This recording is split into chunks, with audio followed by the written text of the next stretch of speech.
আসসালামু আলাইকুম। আমি শিউলি বলছি, চলে আসলাম নতুন আরেকটি ভিডিও নিয়ে।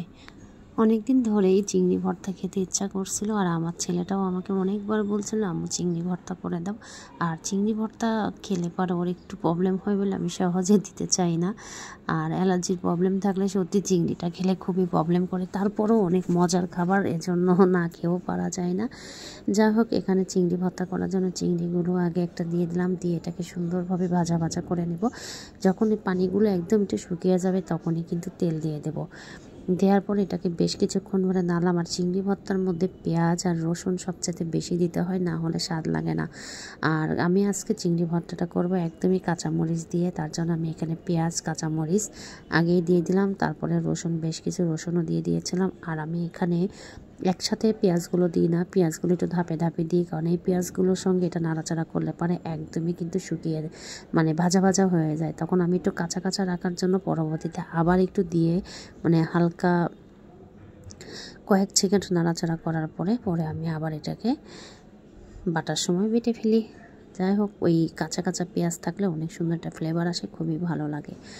আর আজকে চিংড়িটা ভর্তা করতে সময় আমার অনেক কষ্ট হচ্ছিল, কেন জানি আমি জানি না একটু। তারপরও অনেক মানে যখন খাই তখন কিন্তু সব কষ্টগুলো একদমই নিমিশেই শেষ হয়ে যায়। খুবই ভালো লাগছিল ভর্তাটা। আর আমি ভর্তার লাস্টের দিকে একটু অন্যরকম খেয়েছিলাম, যে পাটায় মাখাই খাওয়া যায় কিনা। যাই হোক, এখানে আমি আস্তে আস্তে বাড়ছিলাম। কাঁচামরিচ দিয়ে ভর্তা করলে খেতেও আমার কাছে খুবই ভালো লাগে, শুকনো মরিচটাও ভালো লাগে। আর ভর্তার ক্ষেত্রে আমি সবসময় বেশিরভাগই কাঁচামরিচ দেওয়ার চেষ্টা করি, কারণ কাঁচামরিচটা খেলেও কোনো ক্ষতি হয় না।